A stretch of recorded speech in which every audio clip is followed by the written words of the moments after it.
17,000 কোটি টাকার এলএনজি টার্মিনালের কাজ মাত্র 10 দিনের প্রক্রিয়ায় তৎকালীন প্রধানমন্ত্রীর জ্বালানি উপদেষ্টা ডক্টর তৌফিক ইলাহির একক সিদ্ধান্তে সামিট গ্রুপকে কাজ দেয়া হয়।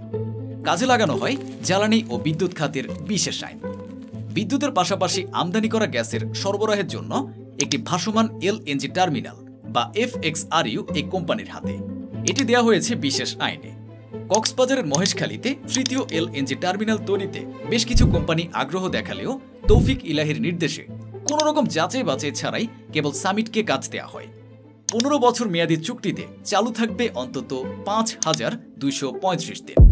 দৈনিক $3 লাখ করে কর ও মুসল বাদে এই সময় রিগেসিফিকেশন চার্জ বাদে সামিটের আয় হবে $157.5 লক্ষ। তবে বর্তমানে টার্মিনালটি বন্ধ থাকলেও ক্যাপাসিটি বাবদ 270 কোটি টাকা পেট্রোবাংলার কাছে দাবি করছে কোম্পানিটি।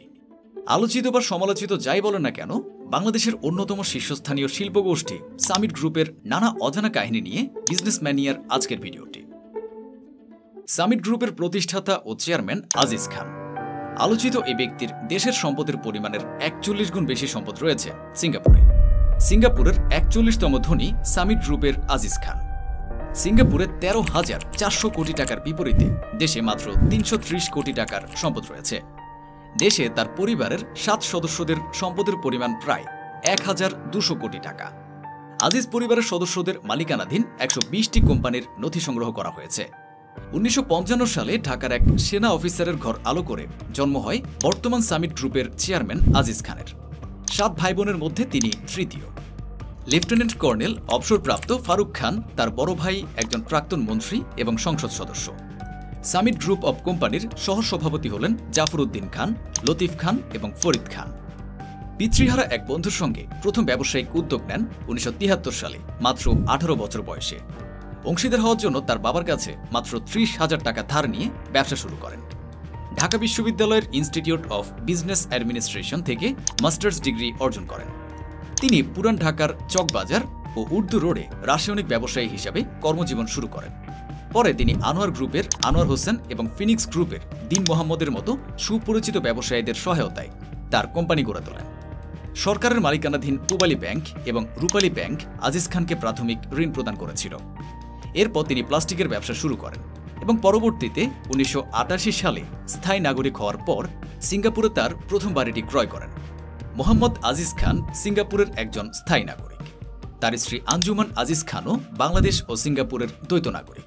তাদের ঢাকার বাড়ি সেরেনিটিস লজ, যা তৈরি করেছেন প্রখ্যাত স্থপতি নাহাস আহমেদ খলিল।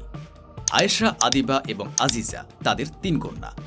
সামিট পাওয়ার ইন্টারন্যাশনালের ব্যবস্থাপনা পরিচালক ও সিইও হলেন আয়েশা খান। তার দ্বিতীয় কন্যা ডক্টর আদিবা আজিজ খান কেমব্রিজ বিশ্ববিদ্যালয়ের ওলপসন কলেজের ফেলো। তার কনিষ্ঠ কন্যা আজিজা আজিজ খান সামিট গ্রুপ অব ইন্টারন্যাশনালের পরিচালক। সামিট গ্রুপ বাংলাদেশের বৃহত্তম সংগঠনগুলোর মধ্যে অন্যতম। সামিট পাওয়ার লিমিটেড 1997 সালের 30 মার্চ ঢাকায় প্রতিষ্ঠিত হয়। এই গোষ্ঠীর আওতাধীন শিল্পের মধ্যে রয়েছে যোগাযোগ বাণিজ্য, পাওয়ার অ্যান্ড ইলেকট্রিসিটি, শিপিং সহ 16টি প্রতিষ্ঠান। 18 বছর বয়সে জুতা তৈরির ব্যবসা শুরু করতে 30,000 টাকা ধার নেন বাবার কাছ থেকে। ভালো মুনাফা হওয়ায় বছর ঘুরতেই বাবার ধার পরিশোধ করে এগিয়ে যান সামনের দিকে। জুতা তৈরির পাশাপাশি পিভিসি আমদানি শুরু করেন আজিজ খান। আরও নতুন নতুন ব্যবসায় বিনিয়োগ শুরু করেন তিনি। আর এরপর এই ব্যবসায় আজিজ খানকে আর পেছনে ফিরে তাকাতে হয়নি। প্রায় 23 বছর পর 1993 সালে বিদ্যুৎ উৎপাদনে বিনিয়োগ করেন আজিজ খান। এখন তার কোম্পানি বেসরকারি খাতে সবচেয়ে বড় বিদ্যুৎ উৎপাদনকারী প্রতিষ্ঠান হিসেবে স্বীকৃতি পেয়েছে। দেশে প্রায় 17,000 কোটি টাকার বিনিয়োগ আছে এই গ্রুপের। বিদ্যুৎ উৎপাদন ছাড়াও জ্বালানি খাত, তথ্য প্রযুক্তির যোগাযোগ, নেটওয়ার্ক, বন্দর অবকাঠামো ব্যবসার সফল নাম সামিট। ভারতের বিদ্যুৎ খাতেও বিনিয়োগ রয়েছে প্রতিষ্ঠানটির। এছাড়াও দেশের বাইরে বিভিন্ন দেশের সাথে বড় ধরনের বিনিয়োগের চিন্তাভাবনা রয়েছে এই প্রতিষ্ঠানটির। সামিট পাওয়ার, সামিট কোড অ্যালায়েন্স ও খুলনা পাওয়ার কোম্পানি লিমিটেড, এই 3 কোম্পানি এখন দেশের শেয়ার বাজারের তালিকাভুক্ত। বছরে এই কোম্পানির আয় প্রায় 800 কোটি টাকা। কর্মচারী সংখ্যা প্রায় 6,000-এরও বেশি। বেসরকারি খাতে বিদ্যুৎ উৎপাদনের ক্ষেত্রে সামিট গ্রুপের ভূমিকা নজর কাড়ার মতো। প্রতিষ্ঠানটির 18টি বিদ্যুৎ কেন্দ্র রয়েছে।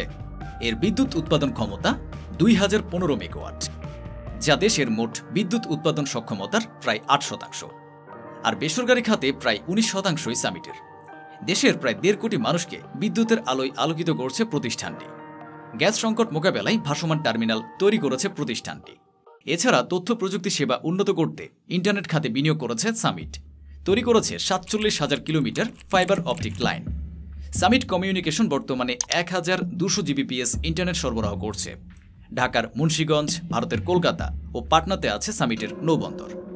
ঢাকার মুগদারপুলে অবস্থিত সামিট অ্যালায়েন্স পোর্টের মাধ্যমে ভারত থেকে তুলা, চাল, গম, নানা খাদ্যশস্য ভারত থেকে আমদানি করছে। এর সাথে সাথে কিছু পণ্য রপ্তানি করা হচ্ছে। কিন্তু এত সাফল্যের পরও নানান অভিযোগের তীর রয়েছে সামিট গ্রুপের দিকে। আজিজ খানের বড় ভাই মোহাম্মদ ফারুক খান হাসিনা সরকারের আমলে বেসামরিক বিমান চলাচল ও পর্যটন মন্ত্রী ছিলেন।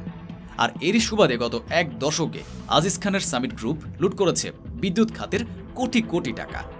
এছাড়া কোনো দরপত্র ছাড়াই সামিট গ্রুপকে মহেশখালীতে 17,000 কোটি টাকার এলএনজি টার্মিনালের কাজ দিয়ে দিয়েছে হাসিনা সরকার।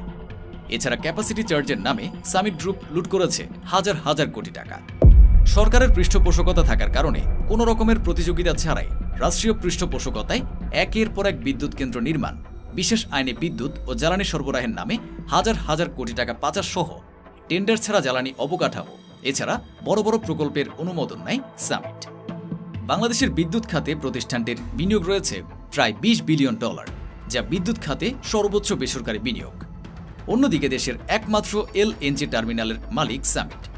তাই দেশের গ্যাসের দেশীয় উৎপাদনের পরিমাণ বৃদ্ধি না করলে এলএমজি আমদানি বাড়ানোর জন্য এই প্রতিষ্ঠানটির দায় রয়েছে বলে মনে করেন সংশ্লিষ্টরা। 2009 সালে আওয়ামী লীগ সরকার ক্ষমতায় আসার পর বিদ্যুৎ ও জ্বালানি খাতে বিশেষ আইন 2010 পাশ করার পর এই আইনের সব রকম সুযোগ সুবিধা সামিট গ্রুপ ভোগ করে। খুব ভালোভাবে দেখলে মনে হবে এই আইনটি কেবলমাত্র সামিট গ্রুপকে সুবিধা প্রদানের জন্য পাশ করা হয়েছে। সরকারের সকল ধরনের পৃষ্ঠপোষকতা থাকার কারণে এই সামিট গ্রুপের চেয়ারম্যান আজিজ খান বিদ্যুৎ খাতে মাফিয়া হয়ে উঠেছে। জ্বালানি সংকট প্রকটকালেও নারায়ণগঞ্জের মেঘনাঘাটে 600 মেগাওয়াট গ্যাস ভিত্তিক বিদ্যুৎ কেন্দ্র নির্মাণের অনুমতি দেয় সরকার। এছাড়াও এই প্রতিষ্ঠানটির আয়ের একটি বড় অংশ চলে যায় সিঙ্গাপুরে, কারণ এই প্রতিষ্ঠানের বিদেশি নিবন্ধন থাকার কারণে এই প্রতিষ্ঠানের আয় বাংলাদেশের অর্থনীতিতে খুব একটা গুরুত্বপূর্ণ ভূমিকা পালন করতে পারেনি। একচ্ছত্র প্রভাবের মাধ্যমে বিদ্যুৎ খাতে দুর্নীতির মাধ্যমে সামিট গ্রুপ বিপুল পরিমাণে টাকা হাতিয়ে নিয়েছে আর হয়ে উঠেছে বিদ্যুৎ খাতের মাফিয়া। বিজনেস ম্যানিয়ার আজকের ভিডিওটি ভালো লেগে থাকলে লাইক ও সাবস্ক্রাইব করুন। পরবর্তী ভিডিও কি নিয়ে দেখতে চান তা জানিয়ে দিন আমাদের কমেন্ট বক্সে।